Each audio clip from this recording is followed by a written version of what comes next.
eating it, and the dog was under the table. And after a bit, it got busy, and the waiter came over and asked if he could put a third person at their table.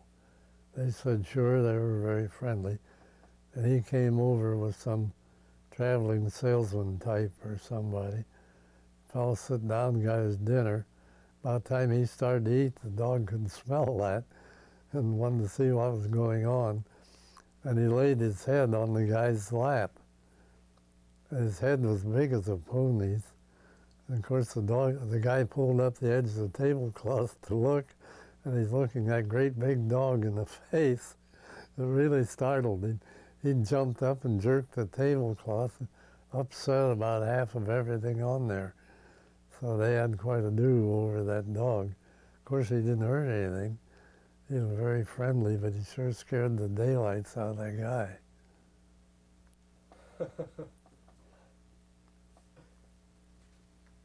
If a little dog ran up to him and yapped and made a nuisance of himself, Odin never did anything except take one front paw and use it like a hockey stick and knock that little dog out of the picture. Just swat him. And that got rid of him in a hurry. He never hurt one.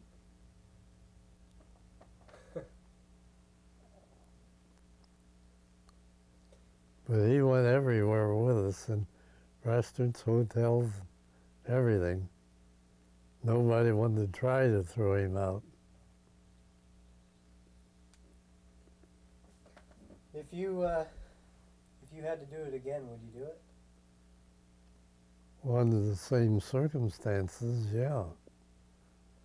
I was only about 21 years when I first got involved with it, 21 or 22. I was 22, I guess. In 19... 34. I was born in 1912. It was the advantage to me on that job. I told him I would go with him if I could build a sound car without any interruption to suit myself and not be answerable to anybody for what I put in it or how I did it. And Lynch promised me that. He said, if you go with me, you can build your own sound car and whatever way you build it. I said, who's going to pay for it? He says, we'll find somebody. And that's the way it was left. So the first few weeks we used equipment that was rented. And then we built our own car and we had our own equipment in it. So otherwise I would never have had an opportunity to do that. And I also did all their radio spots and radio ads, wrote their radio interviews, and did a lot of the interviews. If they had an interview scheduled for Lynch, and Lynch was out of town, well, I'd do it. Did you do that for Teeter as well? I never would for Teeter. I don't know whether he would let anybody do it or not. It never came up. But with Lynch, if anyone promoted any free time or anything, we wouldn't waste it. If they had scheduled an interview for Bob May, I'd be Bob May. If they had Buddy Toomey, I would be Toomey, whatever. Anyway, we filled that radio time.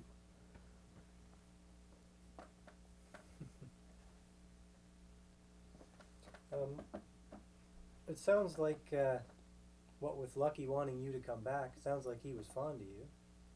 Well, he knew I told him the straight truth, no matter whether he liked it or not, and he knew he could depend on me. If I said I'd do something, I'd do it. He deliberately tried to make me move when I was filming from the track. He came within 6 inches of me, and I wouldn't move, and that impressed him. Because where am I going to move? How do I know where he's going to go next? Any move I make might be in the wrong direction. I might just well stay where I was. He hit you once, didn't he? No, he didn't hit me, but he knocked me off a fence. And on the way down, my ankle went in between two of the fence palings. I scratched up my ankle on the fence, but he didn't hit me with a car. When was that? First show, 1934. First time I ever worked with Teeter. You were there to do pictures? We got it on film somewhere. It may be on that big reel up at Toronto. Got a shot of the car hitting that fence. The fence you were sitting on? Yeah, I hung on to the camera when I fell. I'm not going to drop a $600 camera.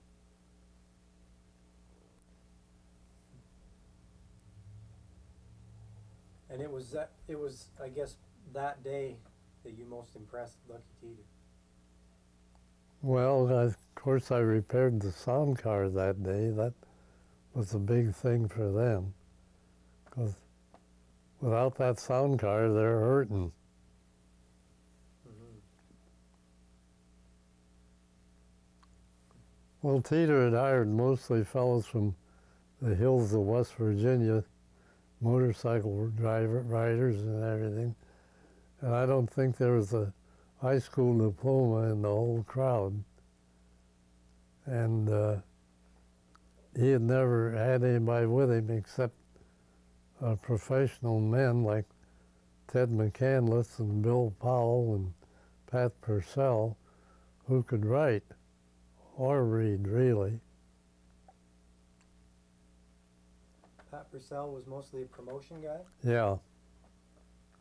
Tell me I know you've got a saying you use about Lucky Teeter strutting. Oh, I say you could strut sitting down.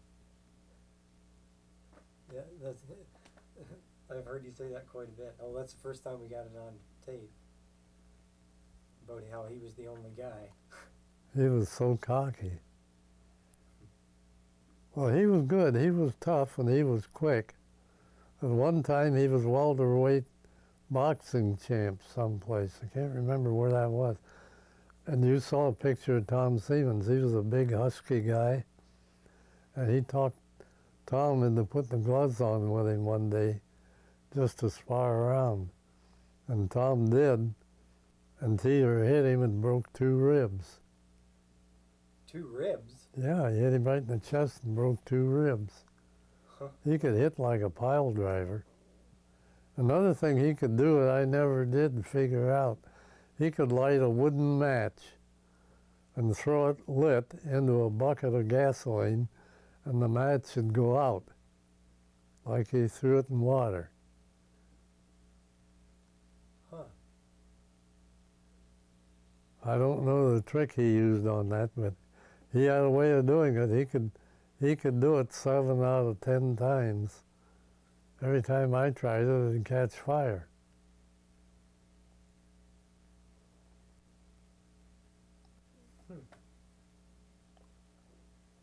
But Teeter was strong and he was quick. I guess that's how he was able to roll that car every time. Yeah, he could have twisted the steering wheel right off of it. He had power. But Lynch had finesse. I could ask Lynch if he was doing a jump that he'd never even done before. And I said, I want to know where you're going to hit, where you're coming down. And he'd take his boot and make a mark on the track, and you can count on that. That's where he was going to hit. I never could do that with Teeter. I never got as many pictures with Teeter because I didn't have a chance.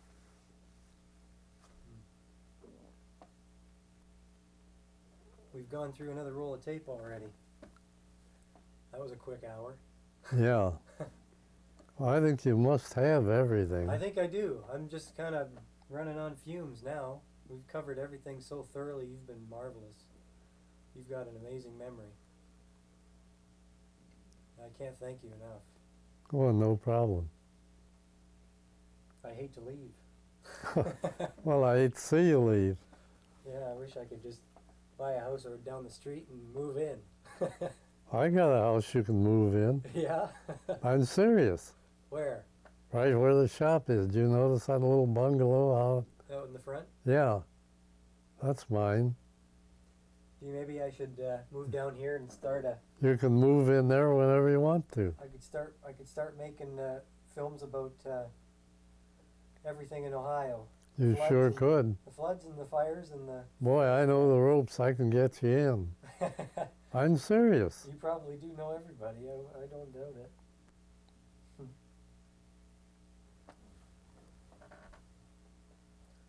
Of course, you have to do things, maybe, like carry the camera and walk through a burning building. Do I? I guess I'd have to get a haircut first. No, you just wear a hat. Why do they need somebody down here to make? Well, over at Worcester, they build fire nozzles. Mm-hmm. And they built one that makes fog instead of squirts of steam. Mm-hmm. And is designed primarily to put out oil or gas fires. Chokes out the air. Yeah, it shuts the air off. See, if you have a pool of gasoline or oil on fire, if you look close, the flame is 4 to 6 inches up above the surface. The fire is not on the surface. So if you can shut off the oxygen in the area between the surface and the fire will go out instantly. It has no oxygen. And that's what this fog nozzle does. But they didn't know how effective it would be on solid fuel. So they got this old barn of a house and set fire to it. They wanted pictures of it. I took the damn camera and walked through it while it was burning. And we learned. And you know, there are a lot of things you never think of. They sold dozens of those nozzles out in West Texas in sheep country. And they looked at the map and there weren't any towns to speak of. Couldn't figure out what the hell they're doing with them out there. They were using them to get the ticks off of sheep.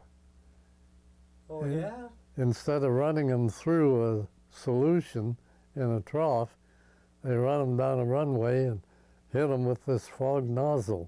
And that killed all the ticks and didn't hurt the sheep. Huh.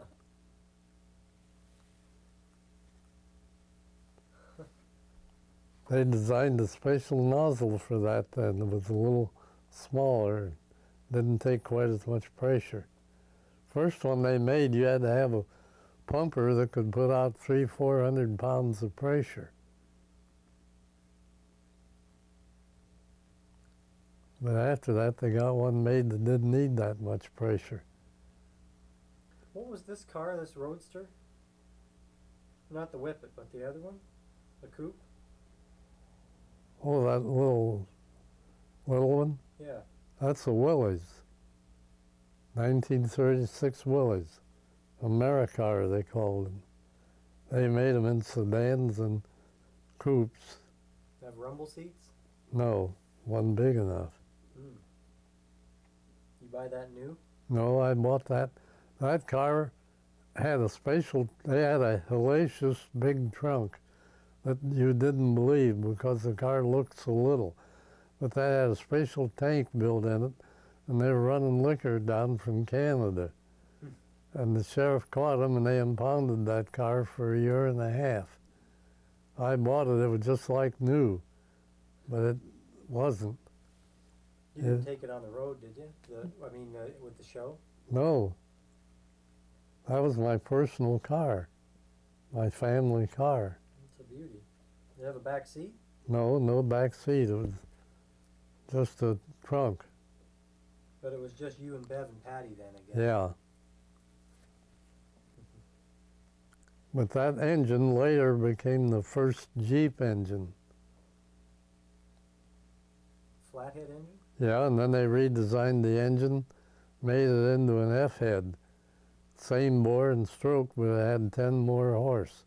That one was 60 horse. The flathead engine was 72.